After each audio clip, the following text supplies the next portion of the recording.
Hello everyone. I don't have a lot of storage on my phone and I don't know how long this is going to run, but I just wanted to point out to you that I was thinking about, since everybody's been thinking about their confirmations that they had back in September, I was brought into remembrance what happened back then for myself, and I feel like maybe I've been misleading in a way because truth is that when I prayed for my confirmations, they were never about Joshua.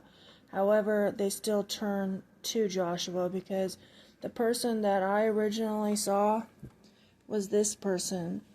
This is a person named Lewis Rogers, and I'm about to share his testimony here in a second. When I first watched his video, I did not really remember him saying anything about watching Brother Joshua, but here you're going to see him say that he did see the prophecy from Brother Joshua and then received confirmation, and so I guess this is more his confirmation, but he is the person who I saw first, and I didn't find out about Brother Joshua until, I thought everybody was talking about him and his prophecy, to be honest, when I was watching all the confirmations and stuff. But then when I was watching his Medic for Christ channel, he was talking, I kept hearing Joshua and everybody's confirmations, and I was getting confused why they weren't talking about him. And so then I looked up Brother Joshua, and this guy kind of faded into the scene. I think this is like his last video, and he kind of just disappeared. And so anyways, I just wanted to share his testimony because he is the one that I prayed twice and maybe 3 times, and I received confirmation that what he was saying was from the Lord, not Joshua. Now, he himself was praying and asking for confirmation about Joshua. So I guess it was kind of a mixture of all of it. But anyways, I just wanted to show you guys, I don't know if this will encourage you or not, but I figured that it was only fair considering it's part of my testimony. So for my channel, I want to make sure that everything is clear with everyone. But, so his video, so this was not my original video from him, and so I couldn't find his video, and so this is really a secondary video from him and not exactly what I saw. If I do find it, I will link it. He doesn't say it exactly how I remember it, because I remember him mostly saying September 23rd, 24th, 24th. And I remember him later looking up what, or explaining that he found out that that was the Feast of Trumpets or whatever. And so he didn't even know anything about the Feast of Trumpets when he had that. It was like something that he figured out later on. And so anyways, I'm going to go ahead and play this for you guys. A little bit of your testimony. Yeah, sure. It's weird because I have the comments on my phone live, and I'm seeing myself look to go to my phone to see the comments while I'm also on video. So I've never been on a live on YouTube before, so I'm a little nervous. Yeah, we all are. But we only have 4,000 people watching it. Yeah. Oh, there's 4K in a live? Oh, 4,298. Wow. And somebody's talking about BBC, it's, whatever. We don't know about that either. So.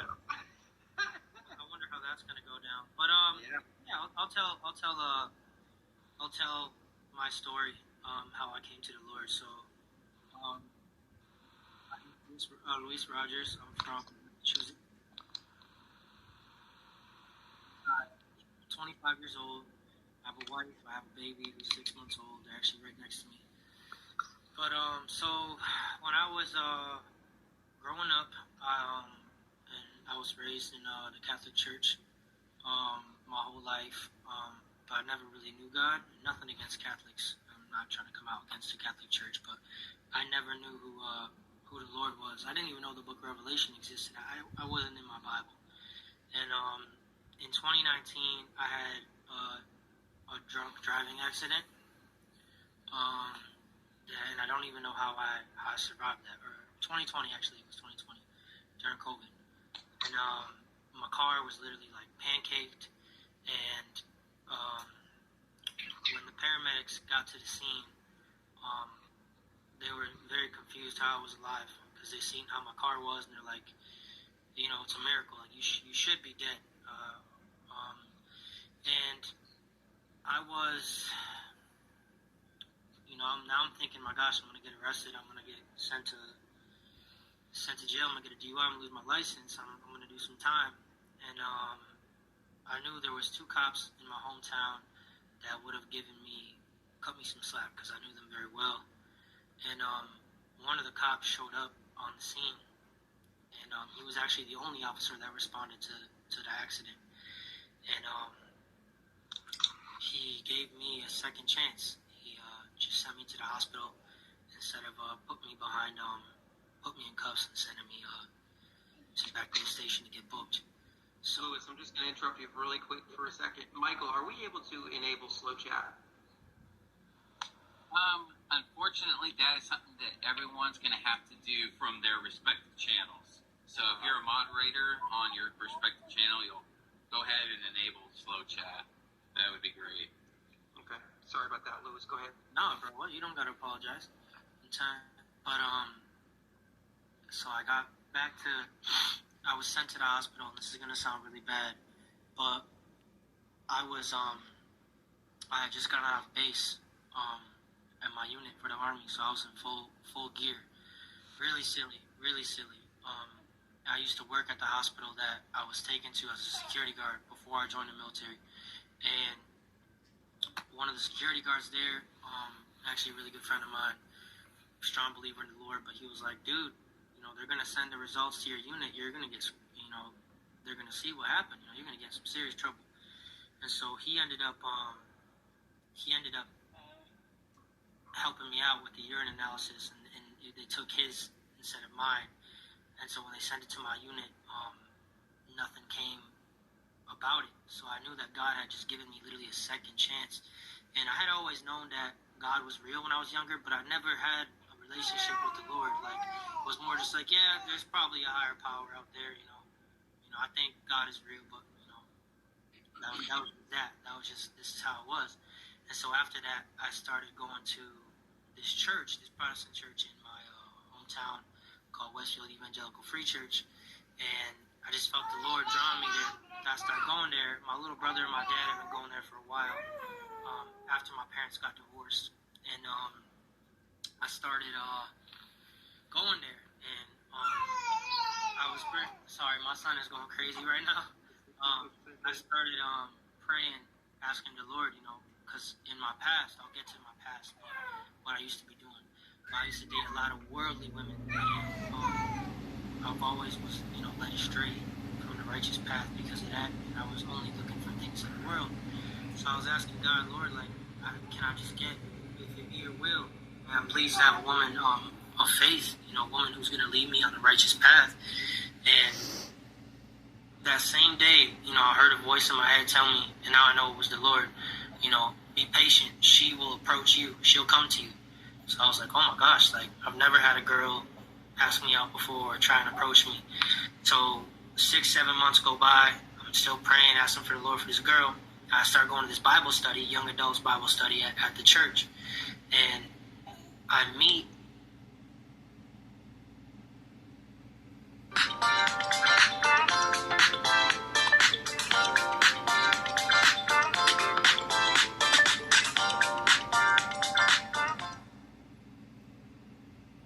this Bible study, young adults Bible study at the church. And I meet my wife. She was beautiful, but I was just so scared to ask her on a date or ask her to hang out. And finally, the last Bible study hit, and I caved. I didn't even ask her for her number or nothing. And literally 2 weeks later, she adds me on Snapchat. She's like, hey, it's Helen. What's up? And I'm like, who's this? You know what I mean? Because this is going to sound bad, but I forgot her name. And she, it's me from Bible study. And ever since that day, she was like, we should go out sometime. And I was like, where? Let's go to this restaurant. And the whole car ride on the way to the restaurant that weekend, it was just constant conversation the entire time. And now we're married and we have a beautiful boy together in a nice house because of the Lord. You know, the Lord has done all this for me, and I'm so thankful for that. But let me get into a little bit about what Louis, really quick. Really quick, sorry to interrupt you. Sister Heather has to go to work this morning, and I wanted to make sure she had a chance to speak before she goes to work, because she has a very short amount of time. If you don't mind, I'm just going to have her speak really quick. Oh, bro, I don't care. That way, before she has to go to work, she has time to speak. No pressure, right? No pressure. All right. 1,000 people watching. I know, right? All right, but I just want to tell you all, guys, keep the faith. Don't let things boggle you down. Don't let people bog you down. Just focus on His voice and know that He has got us. In these very last moments, He has got us. And don't be afraid to go to work. Don't be afraid to go about your daily lives. Just go about and focus on Him. And stay in just prayer and thanksgiving to Him as you go about your day, knowing that at any moment, we're going home. So just don't let the bickering and the fighting and the naysayers get you down and make you afraid of standing in faith, because this takes faith. It takes faith to believe in something that you cannot see. And no matter what, know that we're going home. All right. Well, I love you all. I'm going to have to get off. I've got to finish getting ready. But I just wanted to come on here and show my support. God bless you all. Love you. Heather, we love you. God bless you. See you. Thank you. God bless you. Bye. See you in the air. Yep. Okay, go ahead, Louis. I'm sorry about that. Bro, you gotta stop apologizing, bro. You ain't doing nothing wrong. Go ahead. You letting the sister talk, but I appreciate the niceties. Steven, sorry about that. He's going crazy. But so I'll get into what I used to be doing. And a lot of this stuff is heavy stuff, and God has literally set me free from all this through the grace, from His forgiveness, and just set me free. The old man died, but I used to sell a lot of drugs, do a lot of drugs, to the point where I was so addicted. I was addicted for alcohol for years, and I was very sexual immoral for a long, long time. All I cared about was women. I was a womanizer. I don't know how else to describe it. And all those things mixed together was like a chemical bomb. Give me 1 second. I'm gonna move just so no one's hearing Steven screaming. Guys, for those in the chat that are wondering, Joshua's coming. He's just got some technical difficulties. He's gonna be a little bit late. Okay. And so all those things put together really caused a time bomb in me, and it was hard. My parents got divorced when I was 16, and my little brother has special needs, so I kind of had to raise him at a young age to the best of my ability. So a lot of that was put on me, and I kind of just turned to the drugs to feel any type of love and affection. Not saying that my parents weren't there for me, but it was just different, you know what I mean? And me and my dad, me and my dad used to fight all the time, words, and sometimes it would get physical, and it was just bad, really, really bad. And I that's why I think God let me get into that car crash, saved me from that, because that was like a warning, I got you, you know what I mean? But you got to keep your faith in me. I'll be able to take all those burdens you got right now, but you got to put your faith in me.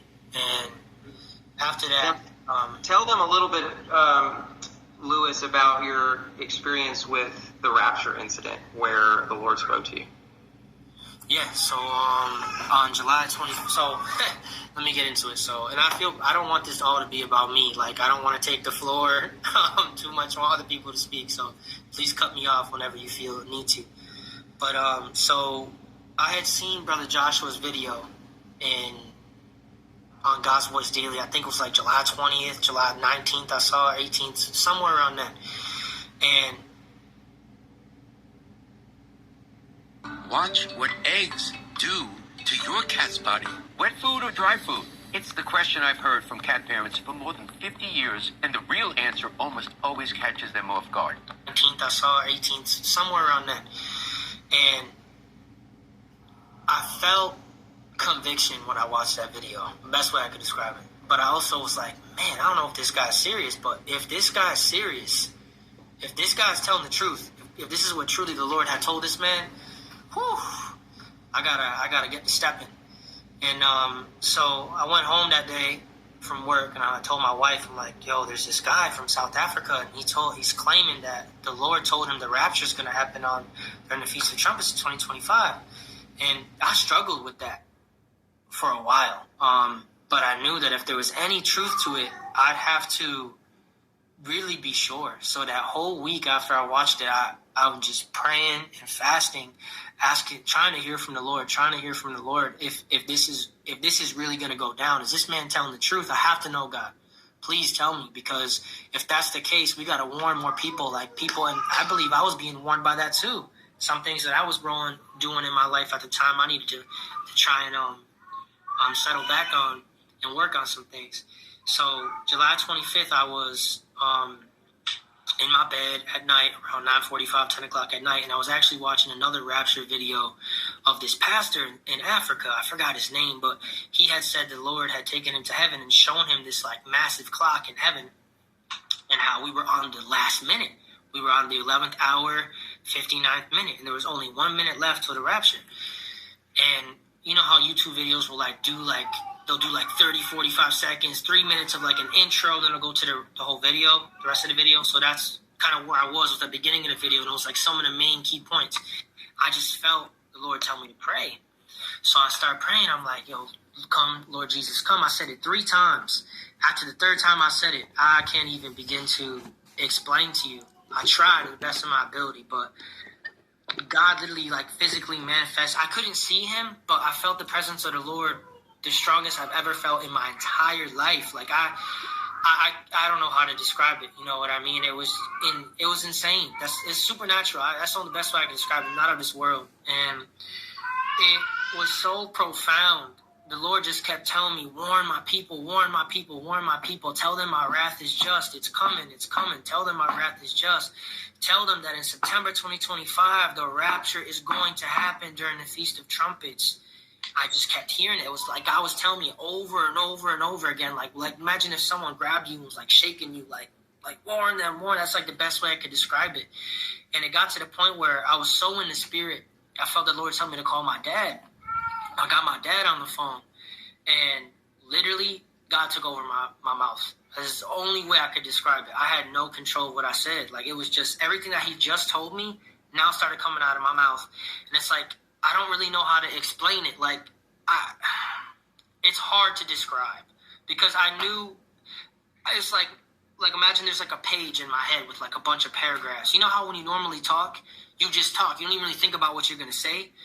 But it's I already knew, I could see the words in my head, on a page. That's the best way I could describe it. But it wasn't actually me who was saying it. It was God literally took over my voice, took over my mouth. And everything that he had told me now started getting told to my dad. And of course, my dad, he's now freaking out. And my stepmom, she's a amazing woman of God. So my dad's a good man of God too. And she goes right to my dad and goes, he's in the spirit. Because my stepmom's been has been in the spirit a bunch of times. So she tells my dad, he's in the spirit, he's in the spirit, he's in the spirit.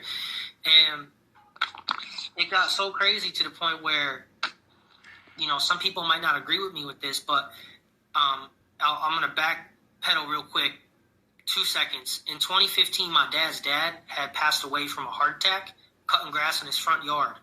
And a week before my grandpa Rogers, a week before he died from that, I had a dream that he passed away from cutting grass in his front yard. And 7 days to the exact letter after I had that dream, my grandfather passed away from cutting grass in his front yard.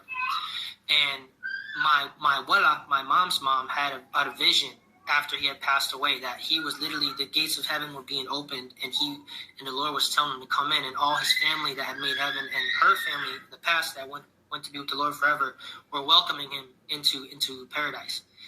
And so that night, man, it's weird, man. It's I don't know how to explain it, but it's as if God was telling me, my grandpa can't wait to see my dad in time. Like, can't wait to see us. Like, you know, like he kept saying, we're gonna see you soon. You know what I mean? And when I told my dad that, man, he starts bawling. He's crying, bro. He's so distraught. I've never heard my dad cry like that ever in my life. Like, this shook him to the core. And so after that happened,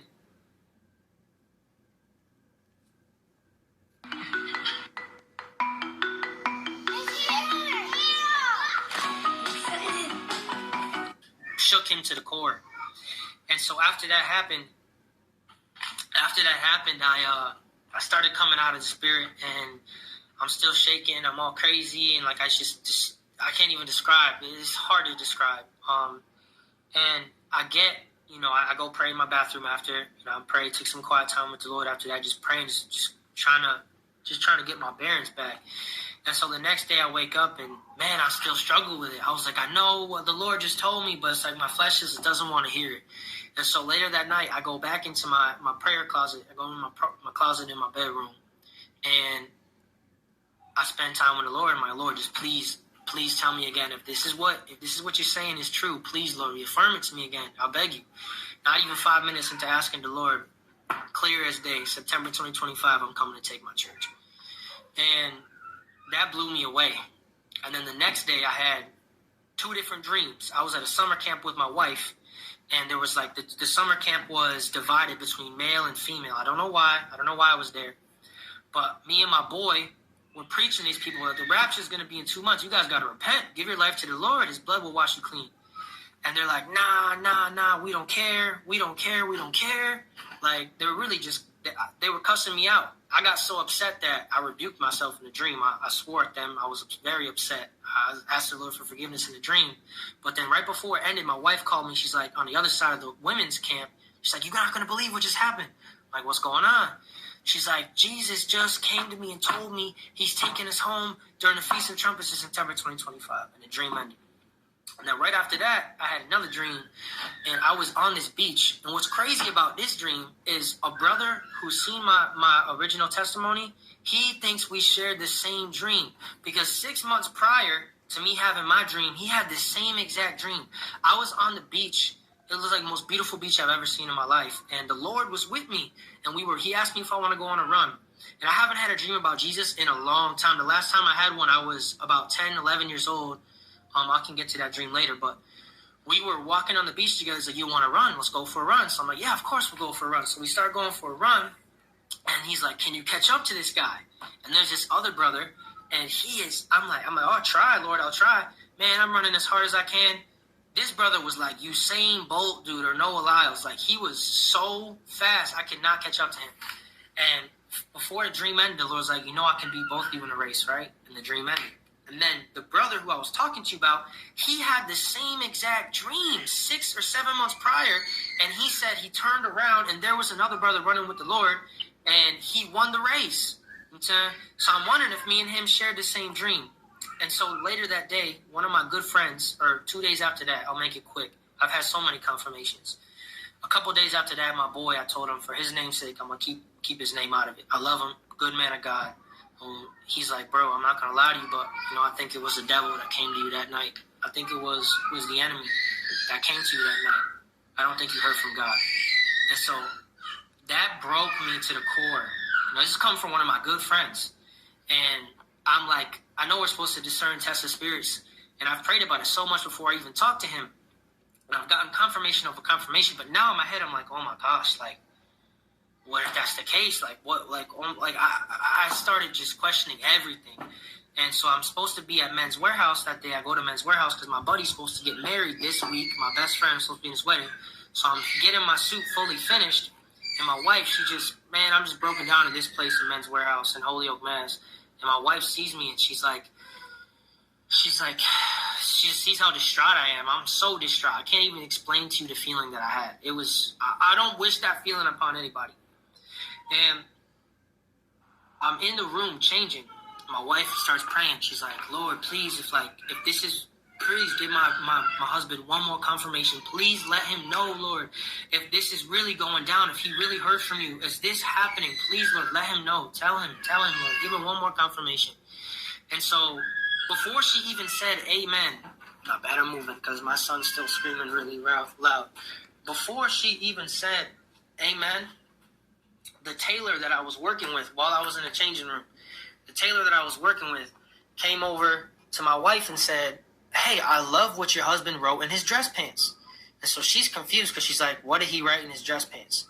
And so I'm in the changing room. Mind you, I had totally forgot back in March when I first went to get fitted, I had put a Bible verse in the pants and in my shirt or in a jacket, but I had no idea. I totally forgot about that. So I come out and my wife holds me up. She's like, you're not going to believe what just happened. The tailor just came over and said he really liked what you wrote in your pants. I'm over here confused, like, what did I write in my pants? You know, I'm like, that's weird that the tailor would say I wrote something in my pants. So when my wife hands me the phone, she goes, it was a Bible verse. And I'm like, oh, a verse. And when I read it, man, I broke down in the middle of Men's Warehouse and started crying. The verse was Romans 5:8, for while we were still sinners, Christ died for us. And when that happened, bro, I kid you not, I'm getting emotional just thinking about that. But that was like, how can you deny that? You know what I mean? How can you doubt anymore after that? And I ask for forgiveness because I've still doubted here and there sometimes. But man, I've just had so many confirmations. I just can't doubt anymore. I'm just so positive today. Today is the time. Amen. I really am. And that's pretty much what's been going down with me. There's so much more I could say, brother. but I don't take any more people's time. You know what's wild? And when you were talking about the dream about the beach, and I also had a really cool experience, and I've had vivid dreams my whole life, and the Lord's given me some really interesting dreams, and I've had a vision of the Lord a couple of times, but one of them in particular really stood out. I had this dream, kind of like a vision within a dream, if you will. I was in a church, and I was celebrating, and I was dancing like I've never danced before, and I was just leaping into the air with my hands up, and I was jumping. And as I came back down on my feet, all of a sudden the church was gone, and I was standing on the beach. And I remember looking around, and in the surf, I seen Jesus standing there, and I walked up to him, and he looked at me, and he reached over and put his arm on my shoulder, and he said, Michael, I just want you to always remember that I was the one that chose you. Wow. And I woke up, and I was like, oh, Jesus, I love you so much. I love you so much. You're so good. So when you talked about that beach dream, I've had a dream almost exactly like yours, minus the run. Wow, that's so powerful, bro. I mean, all right, guys. So I'm gonna put us into intermission. Okay, so this is basically similar to what I saw. Now, what I don't remember is whether he said Rapture or he's coming in his original video that I had saw. Like I said, I don't really remember him mentioning Joshua at all. I mean, unless it was said in the very beginning and I just didn't remember. Like I said, if I find the video, I'll share it with you all, but I was trying to find him and I couldn't find him anywhere. So if anybody knows what channel he has or something, maybe let me know. But I hope this encourages you guys. I don't know. The fact that he said the Rapture was on the was going to be on the Feast of Trumpets, it makes me question it a little bit. But I really see, like, you know, because anybody who's ever had the passion, like when you're talking about the Lord, you tend to sound over exaggerated when you talk, and I definitely hear that in him. Like you can hear like it was like a real experience type of thing, you know what I mean? I know how that is because when I speak to like my mom, for example, and I tell her my stories, I get very passionate and almost to the point where she's like, she thinks I'm going a little crazy. Well, I hear that in his voice. And I'm sure that if you guys have had real experiences with the Lord, you know exactly what I'm talking about. But I hear it in him. And, I don't know that I've ever heard it in Joshua, but I definitely hear it in him, where he's, like, amazed by what he saw type thing, But anyways, I don't want to make this any longer. I love you all, and let me know what you think. Bye.